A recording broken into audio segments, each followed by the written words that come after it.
I am Jahari, and you're watching Behind the Curtain.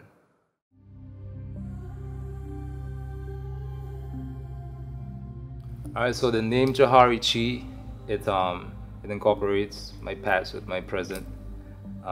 When I was younger, I used to do martial arts, and I was called Tai Chi. And Tai Chi is a form of martial arts, but Chi itself means life force. And so I wanted to keep that part of the name. And then I looked for an African name because I'm of African origin, of course. And I found Jahari, which means young, strong, and powerful. So when you put them together, you have Jahari Chi, young, strong, and powerful life force. So I am Jahari Chi, you are Jahari Chi.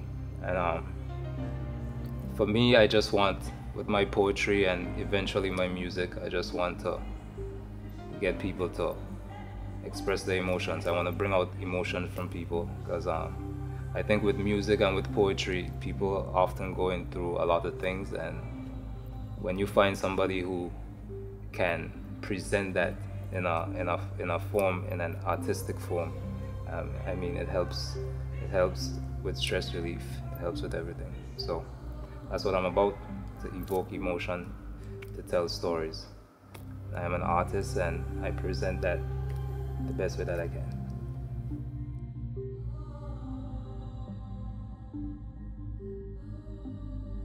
For me, poetry started a long time ago. The first time I can remember, I was 8 years old and I wrote a poem and I entered it in a contest on poetry.com because they were going to publish a poetry booklet, and my poem actually got selected to be published, but I never got the publication because, you know, at that point in time my parents were not too fond of what I was doing, so I never got the publication, but I started at a very early age.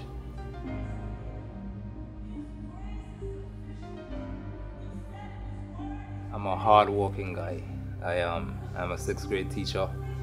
I also have a second job. I try to stay busy, and poetry is actually my main focus. The funny thing is I'm not getting paid for what I love to do, but that's about to change. So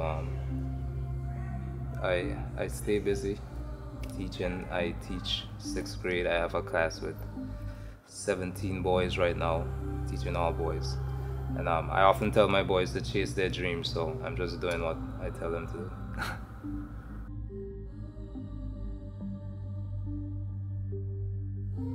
I'm actually entering a writing competition, a short story competition, the Commonwealth Writers short story competition. Apart from that, I want to do more events.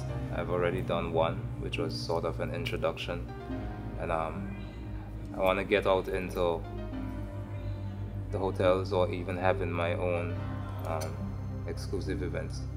In the future, I want to publish books because I don't only do poetry. I'm also working on a new fusion genre of music called West Indian Trap Rock. I'm hoping to release music from that genre sometime next year in the summer, so look out for that.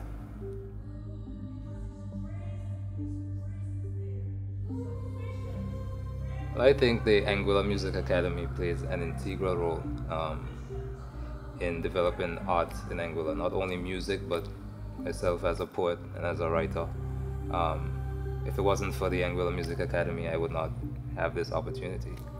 And other than that, from the moment you step inside here, you can tell that it is a facility that is well equipped with all the tools that you need to produce music or recordings that are of the best standards.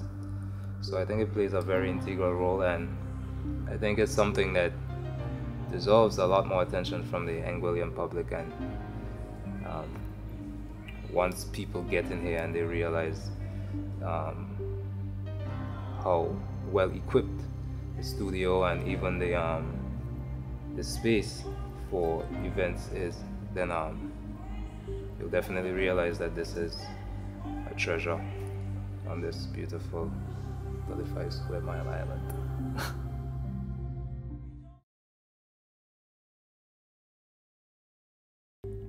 This poem is called What Does It Profit a Man?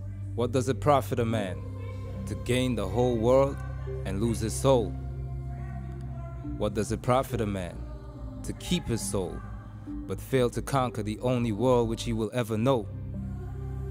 All we see on TV is sex, lies, and lust. To be considered elite, in your followers you must trust. Well then, since fitting in is a must, I don't know who to trust. We live on one earth with one maker, but Allah, Buddha, and Jesus compete for our attention. I feel like I'm in a detention. I'm locked down, but not for long. I'm in the belly of the beast, but I'ma stir up a storm. It won't take too long. The poor say their reward is in heaven, while the rich live lavish on earth. No one's ever reported back from heaven, but Forbes lets me know how much Bill Gates and Jeff Bezos is worth. The #1 cause of death on earth is not AIDS or some sort of incurable disease. The #1 cause of death on earth is hunger. Somebody tell me, please. How come 80% of the world lives on less than $10 a day, and that's okay? While Jeff Bezos makes on average $107 million a day, and it's rising, and that's okay. Okay? If that's okay, what about this? Nearly half the world's population lives on less than $2.50 per day. 22,000 children die every day due to poverty, and all they told to do is pray. How the hell can they pray when the hunger beast is eating them raw from the inside out, and no words can come out, so they don't even try, because they only have energy left to die. And all I can do is cry, while flies sense death coming from little Malachi, so they can bask in the stench of the decaying corpse of a 10-month-old child left to die by us. Because we failed to fight for the rights of our children.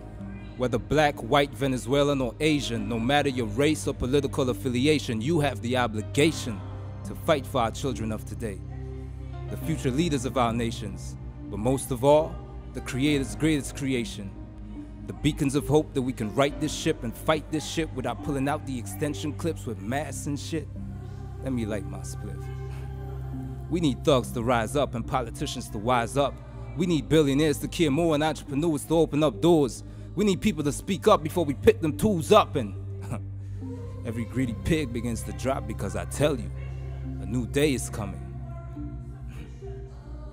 What does it profit a man to gain the whole world and lose his soul?